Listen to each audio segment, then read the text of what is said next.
আজকের মুভিটা কোনো সাধারণ থ্রিলার মুভি নয়। একটি অসহায় মেয়ে ভেবেছিল কোটিপতি বাড়িতে কাজ পেয়ে তার জীবনের সব সমস্যা মিটে যাবে, কিন্তু মেয়েটা জানতো না যে কোটিপতি বাড়িতে সে কাজ করতে এসেছে সেই বাড়ির মধ্যে ভয়ঙ্কর একটা রহস্য লুকিয়ে আছে। কাহিনী এত টুইস্টিং যে আসল আর নকলের ফারাক একেবারে ভুলে যাবে। তো scenery explanation present the housemate 2025 সালে রিলিজ হওয়া চমৎকার মিস্ট্রি অ্যান্ড থ্রিলারে ভরা মুভি, যার IMDb রেটিং 6.7 আউট অফ 10। তো চলো ঘুরে আসি সেই রহস্যময় বাড়িতে।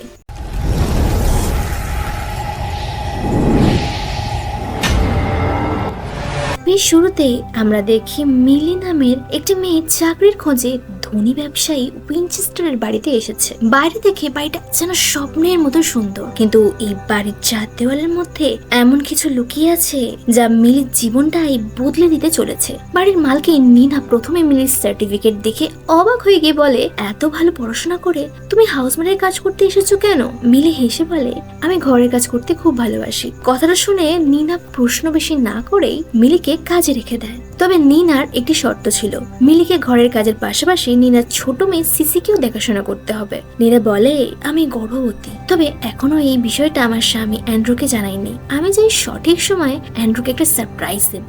সবকিছু শুনে মিলি কাজের জন্য রাজি হয়ে যায়, কিন্তু বাড়ি থেকে বেরোনোর পরেই বোঝা যায় যে মিলি আসলে অনেক বড় একটা সত্য লুকিয়ে রেখেছে। যদি এই পরিবার মিলির অতীত সম্পর্কে জেনে যায় তাহলে মিলিকে চাকরিতে রাখবে না, কারণ মিলি যে সার্টিফিকেটগুলো নিনাকে দেখিয়েছে সেটা আসলে নকল। আর শুধু তাই নয়, মিলির অতীতেও এমন কিছু রয়েছে যেটা জানলে বেশিরভাগ মানুষ মিলিকে বিশ্বাসই করবে না। কিছুদিন পর নিনা মিলিকে ফোন করে ডাকে। মিলি চলে আসে। মিলি কাজ শুরু করে দেয়। বাড়িতে ঢুকেই প্রথমবার অ্যান্ড্রুকে মিলি দেখে। অ্যান্ড্রু ভদ্র স্মার্ট একজন মানুষ। অ্যান্ড্রুকে দেখে একবারও মনে হয় না যে এই পরিবারের ভিতরে কোনো সমস্যা থাকতে পারে। মিলি সিসির সঙ্গে আলাপ করে, আর তারপর নিনা মিলিকে উপরতলায় একটা ছোট ঘরে থাকতে দেয়। মিলি নিনাকে বাজার করা, অনলাইন পেমেন্ট এবং বাড়ির বিভিন্ন কাজের সুবিধার জন্য একটা স্মার্টফোনও দেয়। প্রথম দিনটি মোটামুটি শান্তিতেই কেটে যায়। সকালে বিকট চিৎকারে ঘুম ভেঙে যায় মিলি দৌড়ে নিচে নেমে দেখে নিনা প্রচন্ড রেগে আগুন হয়ে আছে। নিনার অভিযোগ, ঘর পরিষ্কার করার সময় মিলি নাকি নিনার খুব গুরুত্বপূর্ণ একটি কাগজ ফেলে দিয়েছে। মিলি বারবার বলেও নিনাকে বোঝাতে পারে না যে সে তেমন কিছু করেইনি। নিনা তো কোনো কথাই শুনতে রাজি নয়। ঠিক তখনই অ্যান্ড্রু এসে পরিস্থিতি শান্ত করার চেষ্টা করে। নিনা ধীরে ধীরে চুপ করে যায়। এদিকে বাড়ির মালিক এনজো মিলিকে যেন কিছু একটা গোপন কথা বলতে চাইছিল, কিন্তু নিনাকে দেখা মাত্র এনজো হঠাৎ চুপ করে যায়। এই ছোট ঘটনাটাও মিলির মনে সন্দেহ তৈরি করে। মনে হচ্ছিল এই বাড়ির মধ্যে কিছু একটা রহস্য আছে। এরপর মিলি সিসির সঙ্গে বন্ধুত্ব করার চেষ্টা করে, কিন্তু ছোট সিসির কথাবার্তা একদমই অদ্ভুত ছিল।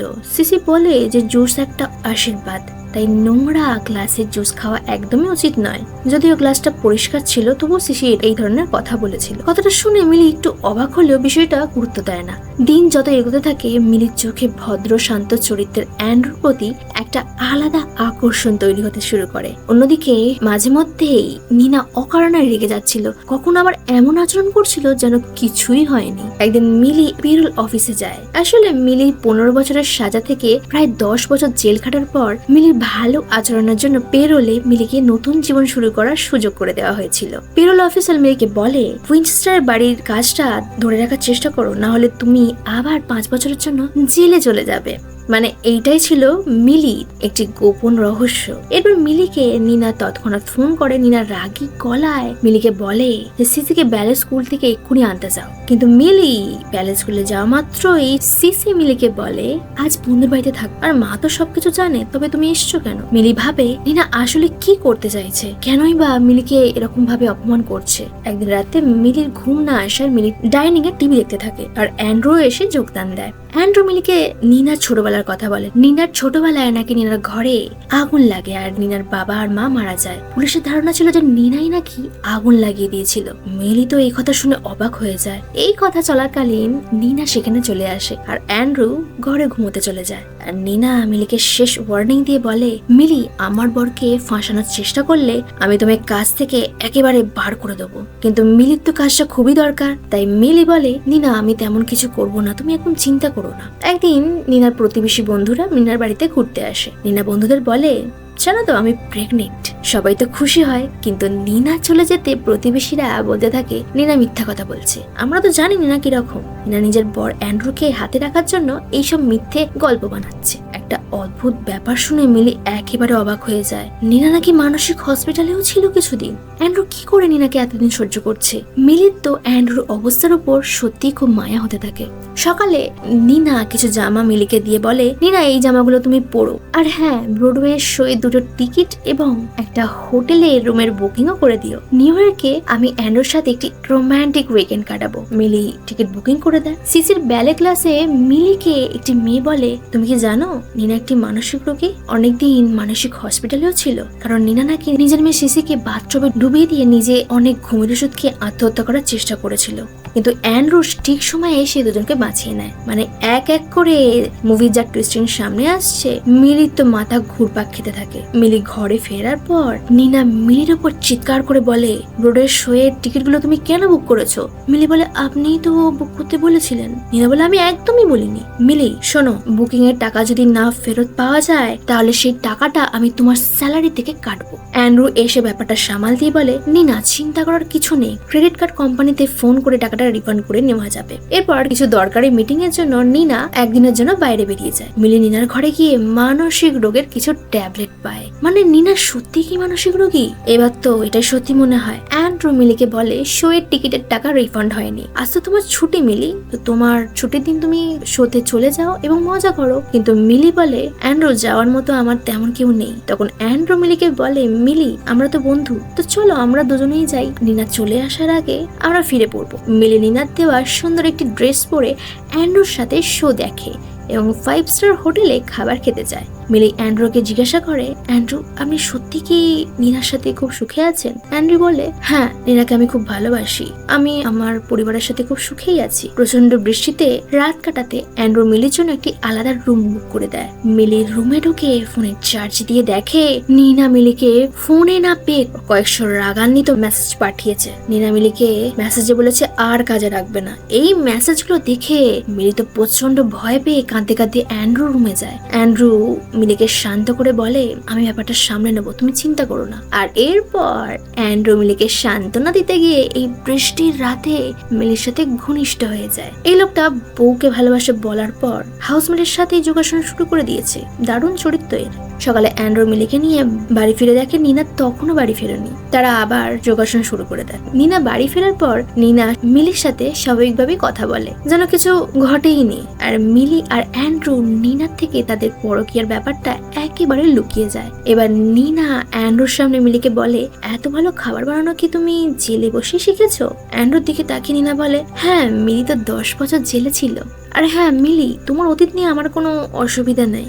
আমার গাড়িটা নিয়ে কাল মাসকাবাড়ি বাজার করে নিয়ে আসবে, ঠিক আছে? এবার মিলি বুঝতে পারে যে নিনা আগে থেকেই সবই জানতো। মিলি যে 10 বছর জেল খেটেছে এটা জানা সত্ত্বেও নিনা ইচ্ছা করে এতদিন ধরে মিলিকে অপমান করে যাচ্ছিল। নিনা কি ধরনের খতরনাক মহিলা! আর এই স্মার্টফোনের লাইভ লোকেশন ট্র্যাক করে নিনা অনেক আগেই মিলি আর অ্যান্ড্রুর ঘনিষ্ঠ সম্পর্ক এবং পরকীয়ার খবর এসব জেনে গেছে। মিলি তো তাজ্জব হয়ে যায়। এইসব কথা চিন্তা করতে করতে মিলি বাজারগুলো গাড়িতে রাখতেই যাবে, হঠাৎ পুলিশ এসে মিলিকে গাড়ি চুরির অপরাধে গ্রেপ্তার করে নেয়। নিনা নাকি পুলিশদের বলেছে মিলি তার গাড়িটা চুরি করে নিয়ে পালিয়ে গেছে। মিলি তো প্রচন্ড পরিমাণে ভেঙে পড়ে, কিন্তু সময় মতো অ্যান্ড্রু চলে এসে পুলিশের সাথে কথা বলে মিলিকে বাড়ি নিয়ে আসে। নিনা অ্যান্ড্রু আর মিলিকে একসাথে দেখে চিৎকার করে বলে, আমি জানি তোমাদের মধ্যে একটা নোংরা সম্পর্ক তৈরি হয়েছে আর এই মিলি আমার সবকিছু দখল করতে চাইছে। তো মিলি, তুমি কি নিজেকে এই বাড়ির মালকিন মনে করছো? এই সব কথা শুনে অ্যান্ড্রু প্রচন্ড রেগে গিয়ে নিনাকে এক ধমক দিয়ে বলে, অনেক হয়েছে, এবার চুপ করো। তুমি এই নিরীহ মেয়েটার উপর কত আর অত্যাচার করবে? আমার তোমার উপর ঘৃণা হচ্ছে। নিনা, আমি চাই তুমি এই মুহূর্তে আমার বাড়ি থেকে সারা জীবনের মতো বেরিয়ে যাও। নিনা বলে, তুমি এই মেয়েটার জন্য আমাকে আমাদের বাড়ি ছেড়ে চলে যেতে বলছো? অ্যান্ড্রু চিৎকার করে বলে, এক্ষুনি তুমি বেরিয়ে যাও। আর নিনা মিলিকে এক চড় মেরে রেগে গাড়ি নিয়ে সেখান থেকে বেরিয়ে যায়। অ্যান্ড্রু মিলিকে ঘরে রেখে দেয়। এবার অ্যান্ড্রু আর মিলির প্রেমের পর্ব শুরু হয়ে যায়। এদের যখন তখন যোগাসন চলতে থাকে। এটা ভালোবাসার একটি মুহূর্ত বলতে পারো। একদিন অ্যান্ড্রু মিলিকে বলে, আমার হাসিটা আমার মায়ের খুব পছন্দ। মা বলে আমার সুন্দর দাঁতটা নাকি ভগবানের বরদান। কিন্তু এই কথাটার মধ্যে রহস্য লুকিয়ে আছে। বিলাসবহুল বাড়িতে মিলির বেশ আরামেই কাটছিল, কিন্তু এরপর মিলির জীবন যে উলটপালট হতে চলেছে মিলি সেটা স্বপ্নেও ভাবতে পারেনি। একদিন মিলি আচমকা মালিকে দেখে চমকে গিয়ে মিলির হাত ফসকে অ্যান্ড্রুর মায়ের সুন্দর প্লেটটি নিচে পড়ে ভেঙে যায়। কাঁচের শব্দে অ্যান্ড্রু চলে আসে। অ্যান্ড্রু মিষ্টি করে মিলিকে বলে, কোনো ব্যাপার নয়, তুমি টুকরোগুলো প্লাস্টিকে ঢুকিয়ে রাখো। রাতে অ্যান্ড্রু মিলির রুমে পার্টি করে। সকালে মিলি ঘুম থেকে উঠে দেখে মিলির ঘরটি পুরোপুরি ফাঁকা। মিলি ঘরের দরজা খুলতে গিয়ে দেখে দরজা লক। মিলি দরজা ধাক্কা দিয়ে অ্যান্ড্রুকে বলে, অ্যান্ড্রু দরজাটা খুলে দাও। কিন্তু অ্যান্ড্রু এসে বলে, একদমই না, সবাইকে কর্মের শাস্তি পেতে হয়। মিলি, তুমি আমার মায়ের প্রিয় প্লেটগুলি ভেঙেছো, তোমায় তো শাস্তি পেতেই হবে। মিলি অ্যান্ড্রুকে বলে, অ্যান্ড্রু মজা করো না, দরজাটা খুলে দাও। অ্যান্ড্রু বলে, আমি কোনো মজা করছি না, এই দরজাটা আমি একটা শর্তেই খুলতে পারি। এই না ছুরি, আমার মায়ের প্লেটের যতগুলি টুকরো হয়েছে তুমি ছুরি দিয়ে নিজের পেটে ততগুলিই কাটবে, আর কাটাগুলো যেন গভীর হয়। এই শর্তেই আমি দরজাটা খুলবো। মিলি বলে, আমি একদমই এই কাজ করব না, তুমি সত্যিই একটি পাগল মানুষ। এবারে আস্তে আস্তে মিলি বুঝতে পারে নিনা অ্যান্ড্রুর মতো পাগলের থেকে নিজেকে বাঁচাতে মিলিকে ফাঁসিয়ে দিয়ে এখান থেকে বেরিয়ে গেছে। আর আসল ব্যাপার হলো নিনা পাগল নয়, নিনা অভিনয় করছিল। আসল পাগল হলো অ্যান্ড্রু। অ্যান্ড্রু হলো এক নম্বরের সাইকো। এদিকে নিনা অ্যান্ড্রুর খবর থেকে বেরিয়ে প্রচন্ড আনন্দ করতে থাকে। নিনা যেন সারা জীবনের শান্তি পেয়ে গেছে। এবারে আসল রহস্যের জট খোলে। নিনা নিজের মেসিসিকে একটা চিঠি লিখতে থাকে। নিনা চিঠিতে বলে, ল কলেজে ল পড়তে গিয়ে একজন বিবাহিত স্যার আমাকে ফাঁসিয়ে গর্ভবতী করে দেয় এবং তুমি এই পৃথিবীতে আসো, কিন্তু তোমার দায়িত্ব সেই স্যারটি নিতে অস্বীকার করে। তোমাকে সামলে কাজ সামলাতে গিয়ে আমি একেবারে নাজেহাল হয়ে পড়ছিলাম। আর তারপর আমার জীবনে অ্যান্ড্রু আসে। অ্যান্ড্রুর মতো সুদর্শন কোটিপতি ভদ্র ছেলেকে স্বামী হিসেবে কোন মেয়ে না পেতে চায়। আমি প্রথম দেখাতেই অ্যান্ড্রুকে প্রচন্ড ভালোবেসে ফেলি। সম্পর্কে 7 দিনের মধ্যেই অ্যান্ড্রু আমাকে বিয়ের প্রস্তাব দেয়। কিন্তু অ্যান্ড্রুর আগের পাগদত্তা ক্যাথি এত বড় কোটিপতি এবং সুদর্শন ছেলে অ্যান্ড্রুকে কেন যে ছেড়ে গেছিল এই কথা না জেনেই আমি অ্যান্ড্রুকে বিয়ে করে ফেলি। আমার ঘন চুল অ্যান্ড্রু খুব পছন্দ করত। অ্যান্ড্রু আমায় বলতো যে আমার ঘন চুল ভগবানের নাকি একটি বরদান, এটা খুব যত্নে রাখা উচিত। একদিন অ্যান্ড্রু আমাকে বলে, নিনা তোমার চুলের সোনালি রং একেবারে ফিকে হয়ে গেছে। তখন আমি বলি, একদম চিন্তা করো না, আমি সেলুনে গিয়ে ঠিক কালার করে নেব। কিন্তু কাজের মাঝে আমি পার্লার যেতে একেবারে ভুলে যাই। আর অ্যান্ড্রু যখন জানতে পারে আমি চুলে কালার করিনি, অ্যান্ড্রু চালাকি করে উপরে সেই রুমেতে আমাকে বন্দি করে বলে, নিনা আমার কথা তুমি শোনোনি, এর জন্য তোমাকে শাস্তি পেতেই হবে। আমি অ্যান্ড্রুকে দরজাটা খোলার জন্য কাকুতি মিনতি করি, কিন্তু অ্যান্ড্রু বলে, নিনা তুমি যদি তোমার 100টা কালো চুল গোড়া সমেত এই খামের মধ্যে ভরে আমাকে দিতে পারো তাহলে আমি দরজা খুলবো। 2 দিন খাবার ছাড়া অল্প জল খেয়ে আমি দিন কাটাই। সিসি, আমি তোমাকে একবারটি দেখার জন্য অ্যান্ড্রুর কথাতে শেষমেশ রাজি হয়ে আমি অ্যান্ড্রুকে নিজের খামের মধ্যে 100টি চুল গোড়া সমেত তুলে দিই। অ্যান্ড্রু দরজা খুলে আমাকে জল খাওয়ায়, কিন্তু আমি জানতাম না যে জলেতে ঘুমের ওষুধ মেশানো আছে। নিচে গিয়ে আমি জ্ঞান হারাই। জ্ঞান ফিরতে দেখি তুমি বাথটবের জলে ভাসছো, আর আমি তোমার কাছে যাওয়ার আগেই পুলিশ এবং ডক্টররা আমাকে ধরে নিয়ে যায়। অ্যান্ড্রু নিজের দোষ ঢাকার জন্য এটা প্রমাণ করে যে আমি একটি মানসিক রোগী। আমি নাকি তোমায় বাথটবে ডুবিয়ে মারতে চেয়েছিলাম আর নিজেও আত্মহত্যা করার চেষ্টা করেছিলাম। একদিন মালি এনজোর সাহায্যে তোমাকে নিয়ে আমি পালাতে গিয়ে অ্যান্ড্রুর কাছে ধরা পড়ে যাই। আবার আমাকে মানসিক হসপিটালে অ্যান্ড্রু পাঠিয়ে দেয়। অ্যান্ড্রু আমাকে বলে, যদি তুমি স্বীকার করে নাও যে তুমি মানসিক রোগী তাহলে তুমি সিসির কাছে যেতে পারবে। অনিচ্ছা সত্ত্বেও আমি তোমার জন্য নিজে যে মানসিক রোগী এই কথা ডক্টরকে বলি। আমার মতো মানসিক রোগীর সাথে অ্যান্ড্রুর মতো ছেলে অনেক কষ্ট করে আছে। অ্যান্ড্রু বন্ধু এবং প্রতিবেশী সবার মনে নিজের অভিনয় দিয়ে এই বিশ্বাসটাই তৈরি করে। অ্যান্ড্রু নিজের বংশের বাচ্চা চাইছিল, কিন্তু আমি কোনোদিনও এই নোংরা লোকটার বাচ্চা নিতে চাইনি। তাই আমি চুপি চুপি আইওডি লাগাই যাতে আমার বাচ্চা না আসে। ডক্টরকে টাকা ঘুষ দিয়ে মিথ্যে কথা বলতে বলি যে আমি আর কোনোদিনও মা হতে পারবো না, আর ডক্টর সেই কথাই বলে এবং অ্যান্ড্রুর অত্যাচার দিন দিন বাড়তেই থাকে। কিন্তু আমি খেয়াল করি অ্যান্ড্রু সুন্দরী মেয়েদের থেকে নিজের প্রশংসা শুনতে খুবই ভালোবাসত। আর মিলিকে দেখার পর আমার মাথায় একটা প্ল্যান আসে, যদি সুন্দরী মিলির সাথে অ্যান্ড্রুর সম্পর্ক যদি হয়ে যায় তাহলে অ্যান্ড্রু আমাকে ছেড়ে দেবে আর আমি সারা জীবনের মতো মুক্তি পেয়ে যাব। মিলির বাবা মা কেউই নেই, মিলিকে ফাঁসানো খুবই সহজ হবে। তাই মিলিকে আমি কাজে রাখি আর মিলির সাথে অ্যান্ড্রুর একটা সম্পর্ক হয়ে যায়। আর অ্যান্ড্রু মিলির জন্য নিজেই আমাকে বাড়ি থেকে বার করে দেয়। এইসব শুনে সিসি নিনাকে বলে, মা আমাদের মিলিকে মনে হয় বাঁচানো উচিত, মিলি অনেকটাই কষ্টে আছে। এদিকে 2 দিন কেটে গেছে। মিলি খিদে তৃষ্ণায় জর্জরিত হয়ে পড়েছে। মিলি বাধ্য হয়ে নিজের পেট কাটে। প্রচন্ড রক্তক্ষরণের জন্য মিলি জ্ঞান হারায়। আর অ্যান্ড্রু দরজা খুলে মিলির কাছে আসে। মিলির জ্ঞান ফিরতে মিলি চালাকি করে অ্যান্ড্রুর ফোন নিয়ে অ্যান্ড্রুর গলায় ছুরি গেঁথে দিয়ে অ্যান্ড্রুকে ঘরে বন্দি করে দরজা লক করে দেয়। অ্যান্ড্রু তো চিৎকার করে বলে, মিলি দরজা খোলো, না হলে খুব খারাপ হয়ে যাবে। মিলি সোজা নিচে চলে যায়। অ্যান্ড্রুর মতো জানোয়ারের ওপর প্রতিশোধ নেওয়ার জন্য মিলির মাথায় একটা প্ল্যান আসে। মিলি অ্যান্ড্রুর মায়ের যত সব কাঁচের সেট ছিল সব নিয়ে রুমের কাছে আসে। মিলি অ্যান্ড্রুকে বলে, তোমার হাসিটা তোমার মায়ের দারুণ লাগে তাই না, এই নাও কাটার, আমার তোমার সামনের দাঁতটা চাই, তাহলেই আমি দরজা খুলবো। কিন্তু অ্যান্ড্রু রাজি হয় না। তখন মিলি অ্যান্ড্রুর মায়ের সব কাঁচের সেটগুলি এক এক করে ভাঙতে থাকে। কাঁচের বাসনের আওয়াজে অ্যান্ড্রু মিলিকে কাকুতি মিনতি করে বলে যেন মিলি তার মায়ের বাসনগুলো না ভাঙে। অ্যান্ড্রুর আচরণ দেখে মনে হচ্ছে অ্যান্ড্রুর যেন কলিজা বেরিয়ে আসবে। শেষে মিলি অ্যান্ড্রুর রুমের ভেতরে আগুন জ্বালিয়ে দেওয়ার হুমকি দিতে অ্যান্ড্রু নিজের সামনের দাঁত তুলতে রাজি হয়ে যায়। অ্যান্ড্রু অনেক কষ্টে নিজের সামনের দাঁতটি তুলে দেয়। মিলি আবার নিচে চলে আসে। এবার মিলি অতীতের কিছু ঘটনা ভাবতে থাকে। একটি ছেলে মিলির একটি বন্ধুকে ধর্ষণ করছিল। মিলি দেখা মাত্র প্রচন্ড রেগে গিয়ে একটি ভারী জিনিস দিয়ে ছেলেটির মাথায় জোরে মারতে মারতে ছেলেটিকে একেবারে মেরে দেয়। এর জন্য মিলির জেল হয়। মিলির সেই বন্ধুটিও মিলির বিপক্ষে সাক্ষী দেয়। মিলির বাবা মাও মিলির সাথে সম্পর্ক শেষ করে দেয়। মিলি সত্যি একটি ভালো মানুষই ছিল। এবার এইদিকে রাতে নিনা চুপি চুপি অ্যান্ড্রুর বাড়িতে আসে। নিনা ভাবে মিলিকে হয়তো অ্যান্ড্রু বন্দি করে রেখেছে, তাই নিনা চুপি চুপি উপরে উঠে দরজা খুলে দেয়। আওয়াজ শুনে মিলি উপরে উঠে দেখে নিনা অ্যান্ড্রুর দরজা খুলে দিয়েছে। অ্যান্ড্রু বাইরে এসে নিনাকে দেখা মাত্র রেগে গিয়ে এক ধাক্কা মেরে সিঁড়ি থেকে ফেলে দেয়। এদিকে মিলি বাইরে পালিয়ে যায়। এবার অ্যান্ড্রু নিনার কাছে এসে বলে, নিনা যা হবার হয়ে গেছে ছাড়ো, আমাকে ক্ষমা করে দাও, চলো আমরা নতুন করে শুরু করি। মানে এ তো পুরো চরিত্রহীন পাল্টিবাজ লোক। যাই হোক, অ্যান্ড্রু নিনাকে আরো বলে যে এই বয়সে সিসির যাবতীয় খরচ তুমি নিতে পারবে না, আমাকে তোমার দরকার পড়বেই। কিন্তু নিনা অ্যান্ড্রুর কোনো কথাই শুনতে চায় না। নিনা নিজের যত রাগ কষ্ট ছিল সবকিছু উখড়ে বার করে দিয়ে বলে, তোমার মতো লোকের সাথে থাকার থেকে আমি মরতে বেশি পছন্দ করব।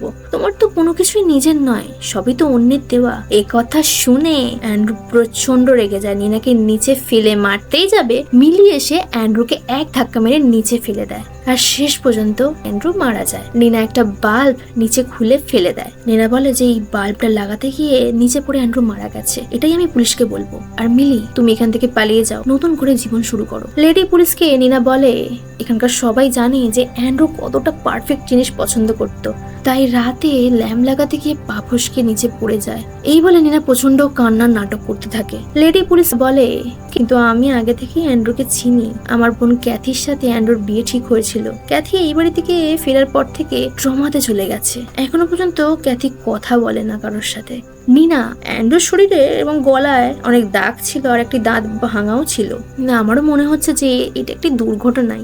লেডি পুলিশটা জানতো যে অ্যান্ড্রু কত বড় জানোয়ার ছিল, কারণ লেডি পুলিশের বোনের সাথেই অ্যান্ড্রু পৈশাচিক ব্যবহার করেছিল, তাই জন্য সে এখনো ট্রমাতে আছে। তাই পুলিশটি পুরো ব্যাপারটাই চিপে যায়। অ্যান্ড্রুর ফিউনারেলে অ্যান্ড্রুর মা অতিথিদের বলে অ্যান্ড্রুর দাঁতগুলো বড্ড সুন্দর ছিল, কিন্তু মৃত্যুর পরে অ্যান্ড্রুর একটা দাঁত পাওয়া যায়নি। আমার খুবই খারাপ লাগছে। মানে এই বুড়িটার ছেলে যে মারা গেছে এটা নিয়ে এর কোনো দুঃখ নেই, ছেলের দাঁতটা কেন ভেঙে গেছে সেটা নিয়েই এর দুঃখ। এইটাই হলো আসল মানসিক রোগী, তাই ছেলেটাকেও তেমনই বানিয়েছে। সাইকো মায়ের সাইকো ছেলে। মিলি নিনার সঙ্গে দেখা করার পর নিনা মিলিকে একটি মোটা অঙ্কের চেক দিয়ে বলে, তুমি এখান থেকে চলে যাও এবং নতুন ভাবে নিজের জীবন শুরু করো। এবার মিলিকে দেখা যায় একটি বাড়িতে গেছে, আর মহিলাটি মিলিকে বলে, নিনার থেকে তোমার দুর্দান্ত কাজের প্রশংসা পেয়েছি, তাহলে মিলি কবে থেকে কাজ শুরু করছো আমার বাড়িতে?